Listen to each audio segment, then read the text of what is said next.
લગ્ન જીવનમાં આવતા ઝઘડા અને કંકાસોનું સમયસર નિરાકરણ ન કરવામાં આવે તો આ પ્રકારની ગમખ્વાર ઘટનાઓ આકાર લેતી હોય છે।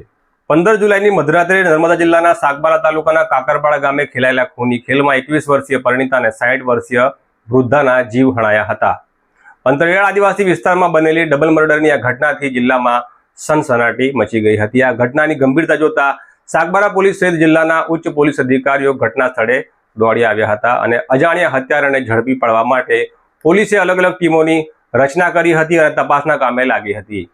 ત્યારે ડબલ મર્ડરના કેસને નર્મદા પોલીસે ઉકેલી કાઢ્યો હોવાનો દાવો કરવામાં આવ્યો છે। ત્યારે આ કોણ છે હત્યારો આરોપી અને પોલીસ કેવી રીતે પહોંચી આ હત્યારા સુધી એની વિગતે વાત કરીશું આ વિડીયોમાં।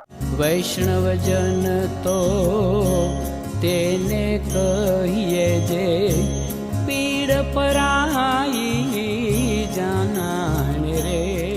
નવજીવન ન્યૂઝમાં તમારું સ્વાગત છે। હું છું ઇકરામ। 15 જુલાઈની મધરાત્રે જ્યારે સાગબારા તાલુકાના કાકરપાડા ગામે ફળિયામાં એક તરફ ભજન ચાલી રહ્યું હતું ત્યારે બીજી તરફ નજીકમાં જ આવેલા મકાનમાં હત્યાનો ખેલ ખેલાયો હતો। અજાણ્યો ઇસમ ઘરમાં પ્રવેશે છે અને પોતાના 6 મહિનાની બાળકી સાથે ખાટલામાં સૂઈ રહેલી 21 વર્ષીય પરિણીતા ધનુષાબેનના માથામાં આડેધડ ઘા ઝીકે છે।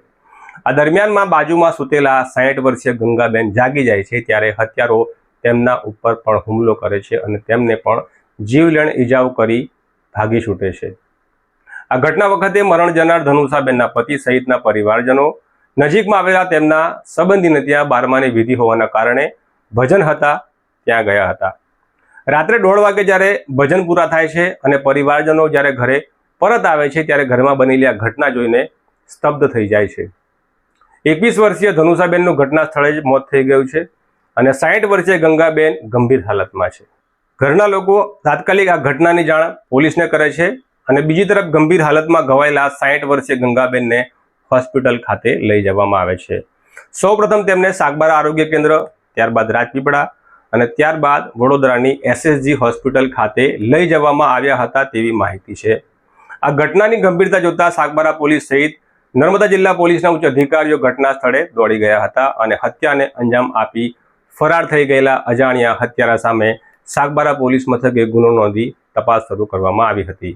તપાસના કામે નર્મદા જિલ્લાની લોકલ ક્રાઇમ બ્રાન્ચ સહિતની ટીમો કામે લાગે છે। ત્યારે તપાસ દરમિયાન મરણ પામેલા ધનુષાબેનના પતિ સાજન વસાવા સામે શંકા મજબૂત થાય છે। ત્યારે આ મામલે પોલીસના જણાવ્યા મુજબ સાજન વસાવાની પોલીસ દ્વારા કડક પૂછપરછ કરવામાં આવતા સાજન વસાવા ભાંગી પડે છે અને તેણે જ આ કારનામું કર્યું હોવાનું કબૂલ કરે છે। પોલીસ સૂત્રો તરફથી મળેલી માહિતી મુજબ સાજન વસાવા મૂળ સોરાપાડા ગામનો વતની છે અને છેલ્લા 2 વર્ષથી તે તેની પત્નીના ઘરે કાકરપાડા ખાતે ઘર જમાઈ બનીને રહેતો હતો। 6 મહિના પહેલા તેમને ત્યાં એક બાળકીનો જન્મ થયો હતો। ધનુષાબેન અને તેમના પતિ સાજન વસાવા વચ્ચે અવારનવાર ઝઘડા અને કંકાસના બનાવો બનતા હતા અને આ હત્યા પાછળ પણ ઘર કંકાસ અને ઝઘડા જવાબદાર હોવાનું પોલીસ માની રહી છે। આ ઘટનાની રાત્રે જ્યારે ઘરના લોકો ભજનમાં બેઠા હતા ત્યારે આરોપી સાજન વસાવા પણ ભજનમાં બેઠો હતો અને ચાલુ ભજનમાં ત્યાંથી ઉઠીને કશેક જાય છે, એટલે કે તેના પોતાના જ ઘરે જાય છે અને ખાટલામાં 6 મહિનાની બાળકીને લઈને સૂઈ રહેલી પોતાની પત્ની ઉપર કુવાડી વડે જીવલેણ હુમલો કરે છે। આ દરમિયાનમાં 60 વર્ષીય ગંગાબેન જાગી જાય છે। તેઓ બાજુના ખાટલામાં જ ઊંઘતા હતા ત્યારે આ જે આરોપી છે તેમની ઉપર પણ કુવાડી વડે હુમલો કરે છે અને ફરી પાછો જાણે કંઈ બન્યું જ ના હોય એમ આવીને ભજનમાં બેસી જાય છે। હત્યા માટે ઉપયોગમાં લેવાયેલી કુવાડી તે ધોઈ નાખે છે અને ઘરમાં એક બાજુ તેની જગ્યાએ મૂકી દે છે અને રાત્રે જ્યારે 1:30 વાગે ભજન પૂરા થાય છે અને ઘરના તમામ સભ્યો ઘરે પરત આવે છે ત્યારે આ ઘટના સામે આવે છે।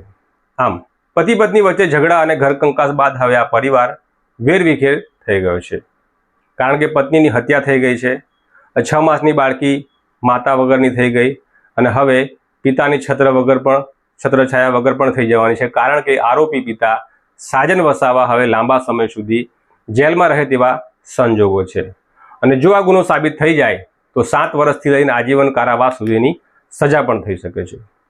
થોડીક વાર માટે આવેલા ગુસ્સાના કારણે આખું પરિવાર વેરવિખેર થઈ જાય છે।